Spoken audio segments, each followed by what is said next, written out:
अस्सलाम वालेकुम व्यूअर्स, कैसे हैं आप सब? उम्मीद करती हूँ आप सब खैरियत से होंगे।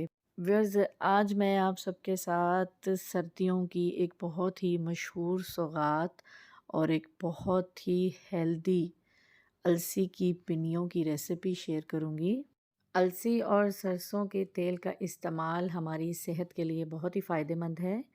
लेकिन आजकल बहुत सारी फ़ीमेल्स जिनमें बैक पेन का इशू है, कोलेस्ट्रॉल के इश्यूज़ हैं, और अगर हम एनीमिक हैं तो हमें आयरन की कमी है, और इसी आयरन की कमी की वजह से हम हर वक़्त थकान सी महसूस करते हैं, एक सुस्ती सी महसूस करते हैं। और स्पेशली उन लोगों के लिए तो अलसी का इस्तेमाल बहुत ही फ़ायदेमंद है जिनको जॉइंट्स पेन का प्रॉब्लम है। तो व्यूअर्स, अलसी के बहुत सारे फ़ायदों को जान लेने के बाद हम शुरू करते हैं आज की रेसिपी, और एक नए अंदाज से और एक नए तरीके से बिल्कुल ऑथेंटिक अलसी की पिनियों वाली रेसिपी आज मैं आप सबके साथ शेयर करती हूँ। तो शुरू करते हैं व्यूअर्स हम अपनी आज की रेसिपी, और बनाते हैं अलसी की पिनिया। यहाँ पे मेरे पास अलसी है जिसको इस्तेमाल से पहले मैंने एक दफ़ा छलनी में डाल के अच्छी तरह छान लिया था कि जब हम इसको बनाएं तो इसको पीसने के बाद इसमें कोई मट्टी या रेत के ज़र्रों वाला टेक्सचर ना आए। अब हम इस अलसी को मीडियम स्लो फ्लेम पे हल्का हल्का सा भूनना शुरू करेंगे। हम चम्मच को हिलाते रहेंगे क्योंकि अगर हम अलसी को एक जगह पे ही फ्लेम पे छोड़ेंगे तो ये बहुत जल्दी ब्राउन हो जाएगी। ऐसे ही स्लो स्लो हम चम्मच हिलाते रहेंगे और इसको अच्छी तरह भूनेंगे। इसमें एक बहुत अच्छी सी खुशबू आने लगेगी, और साथ में आपको इसका कलर भी थोड़ा थोड़ा सा चेंज होता नज़र आएगा।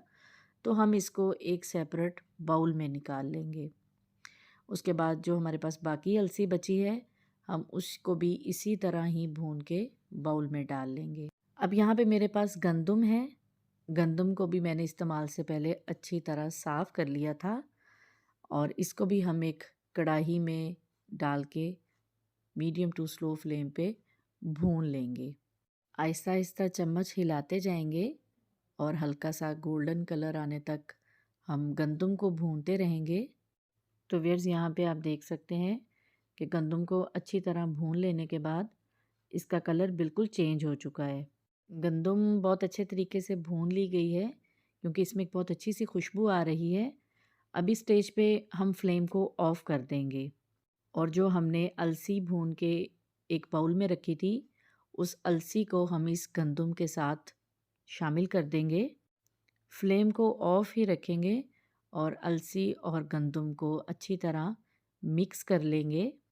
तो यहाँ पे आप देख सकते हैं कि जो हमने अलसी और गंदम को भून के रखा था, उनको हमने अच्छी तरह मिक्स करके एक बाउल में डाल लिया है। अब हम इस अलसी और गंदम को गरम-गरम ही पीस लेंगे। हमने इसको बिल्कुल एक आटे की फ़ॉर्म में बनाना है, एक पाउडर की फ़ॉर्म में बनाना है। लेकिन ये भी तब ही अच्छा बनेगा अगर हम इसको गरम-गरम ही पीस लेंगे। व्यूअर्स, आपके पास अगर घर पे कोई भी स्ट्रॉन्ग ऐसी मशीन मौजूद है जिससे आप इस अलसी और गंदम को पाउडर फॉर्म में बना सकते हैं, तो आप घर पे बना लें। वैसे मैंने इसको पाउडर फॉर्म में बनाने के लिए चक्की से पिसवाया था। तो अब आ जाते हैं हम अपने सेकंड स्टेप की तरफ। सेकंड स्टेप में हम एक कढ़ाई में सरसों का तेल गरम करेंगे, और उसमें आटे से एक छोटी सी रोटी बना के उसको तेल में डाल देंगे, और कम से कम इसको 8 से 10 मिनट के लिए पकाएंगे कि जो रोटी का कलर है वो बिल्कुल डार्क गोल्डन कलर का हो जाएगा। इस तरीके कार से सरसों के तेल का जो टेस्ट है वो ज़रा बेहतर हो जाता है। थर्ड स्टेप में हम गुड़ की चाश बनाएंगे। एक पैन में गुड़ के छोटे छोटे पीसीस और साथ में पानी डाल के इनको स्लो फ्लेम पे मेल्ट होने के लिए रखेंगे। साथ साथ में हम चम्मच से हिलाते रहेंगे क्योंकि हमने गुड़ को बिल्कुल मेल्ट करना है, और जब तक गुड़ मेल्ट नहीं हो जाएगा हम इसको तब तक इसी तरह हिलाते रहेंगे। तो व्यूअर्स, आप देख सकते हैं कि जो गुड़ है वो बिल्कुल मेल्ट हो चुका है। ये एक लिक्विड और एक थिक फॉर्म में आना शुरू हो चुका है। यहाँ पे मैंने नए गुड़ का इस्तेमाल किया था।